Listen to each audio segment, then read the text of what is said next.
Welcome to the F-Bound Podcast. I'm your host, Shannon Schroeder, Executive Function Coach. I help neurodivergent women learn tips and strategies to improve the life skills that will help them be successful.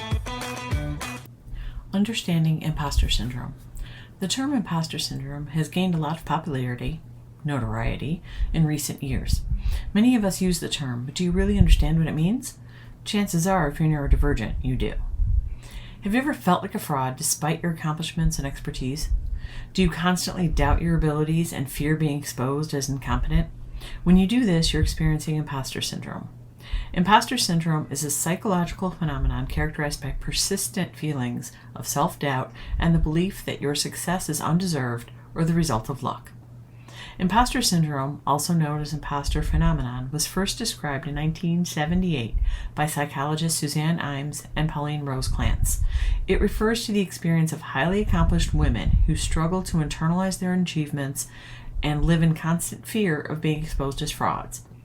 People with imposter syndrome often attribute their success to external factors such as luck or a mistake, rather than acknowledging their own skills and efforts. Let that sink in for a moment. All the way back in 1978, before some of you were born, these two women were already seeing imposter syndrome in high-achieving women. As women, we downplay our achievements in ways men never would. And if you're neurodivergent, you do this even more because you spent a bunch of your life being told that you're not smart, or you're too emotional, or you're not normal. You've learned to doubt everything. The imposter cycle. One of the key characteristics of imposter syndrome is the imposter cycle. This cycle involves two common responses to achievement-related tasks: over-preparation and procrastination. People with imposter syndrome may feel the need to work harder than others to achieve the same goal, falsely believing that they are not as competent. You might work around the clock to prove your worth while others do the bare minimum. You look at what they do and convince yourself that they have a natural ability that you don't have. On the other hand, some individuals may procrastinate and rush through tasks, fearing that they will be exposed as frauds if they invest too much time and effort. This is a safety mechanism. If you don't put in the effort and you fail, you can blame it on the lack of effort or not having enough time, or insert excuse here. Perfectionism and superheroism.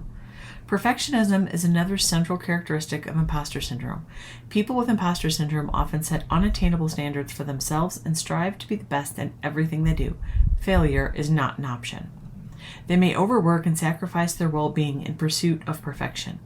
This perfectionistic mindset is closely related to superheroism, where you feel the need to over-prepare and appear more capable than they actually feel. These people want to show how much they can handle. They're willing to take on multiple jobs to show the world how well they can juggle them all and still be successful. However, inside, they still feel like they're not really capable, so they work harder. Fear of failure and denial of competence. Imposter syndrome is also characterized by a fear of failure known as atychiphobia. People with imposter syndrome dread the possibility of making mistakes or not meeting expectations, as it would confirm their belief that they are imposters. Screwing up equates with being found out as a fraud. This fear of failure is often accompanied by a denial of competence. Despite evidence of their skills and accomplishments, individuals with imposter syndrome discount their abilities and attribute their success to external factors. Story time. I've always been good at school. I'm smart. Probably not genius level smart, but I've never had an IQ test, so who knows? But I have suffered from imposter syndrome my whole life.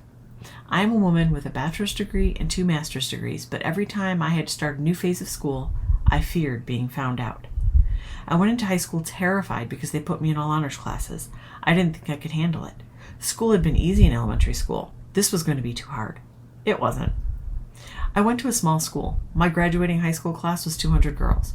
I graduated in the top 10%, maybe even in the top 10. It wasn't important to me. Then I went to college on a full ride scholarship, and I still doubted I would be able to hack it. I earned that scholarship while I had been working 30 hours a week at night through high school, but I worried I wouldn't be able to maintain my 3.5 GPA to keep my scholarship. Spoiler, it wasn't a problem. But I kept on this cycle through 2 more degrees. I kept telling myself that it was going to be different this time. I was going to find that thing that was too hard. I'm not telling you this to brag. I'm telling you because I convinced myself that I was good at school, and that I was lucky to get a scholarship, and that I chose majors that were easy. The real truth is, I am smart. And yes, I am good at school. I deserved every one of those grades I earned. But as women especially, we're taught not to own those things. We shouldn't brag. It would make us conceited and unlikable. Fuck that. I've done everything I can to break that cycle with my daughters. I want them to not only own their accomplishments, but to let the world know. Being neurodivergent and struggling with executive dysfunction can exacerbate feelings of inadequacy and fuel imposter syndrome. As I mentioned, when you're seen as the silly or flighty girl who talks too much, people dismiss you. And then you learn to dismiss yourself. Negative talk and internalized stigma. Negative self-talk and internalized stigma are additional factors that link imposter syndrome and neurodiversity. Neurodivergent people often face societal and cultural biases that perpetuate the idea that their differences are flaws or shortcomings. This internalized stigma can contribute to negative self-perceptions and reinforce imposter syndrome. The constant self-doubt and fear of being exposed as inadequate are amplified by the negative narratives they have internalized. Factors contributing to imposter syndrome. Imposter syndrome can arise from a combination of personal, societal, and cultural factors. Understanding these factors can help you recognize and address imposter syndrome effectively. Early experiences and upbringing. Childhood experiences and upbringing can significantly impact a person's susceptibility to imposter syndrome. High parental expectations, excessive praise, or constant comparison to others can create an environment where you feel the need to constantly prove themselves and fear failure. Cultural and gender expectations. Cultural and gender expectations can also contribute to imposter syndrome. Societal norms and stereotypes may reinforce the idea that certain groups are inherently more competent than others. This can lead to individuals doubt their abilities and attribute their successes to external factors rather than their own merit. Academic and professional environments. Academic and professional environments, especially those that emphasize competition and high achievement, can foster imposter syndrome. The pressure to constantly excel and the fear of making mistakes in highly demanding fields can intensify feelings of inadequacy and self-doubt. Lack of support and mentoring. A lack of support and mentoring can exacerbate imposter syndrome. Without guidance and encouragement from mentors or peers, people may struggle to recognize their own strengths and achievements. Sometimes we need to be called out on our BS. Supportive relationships and mentorship play a crucial role in helping you overcome imposter syndrome. Imposter syndrome is a common experience that affects many high-achieving people, especially women, and in particular, those who are neurodivergent. It is essential to recognize the signs and understand the underlying factors that contribute to imposter syndrome. Start questioning your doubt so that you can stop feeling like an imposter. And remember, real imposters never question if they're phony. I hope you enjoyed this episode of the F-Bomb Podcast. Thank you for listening.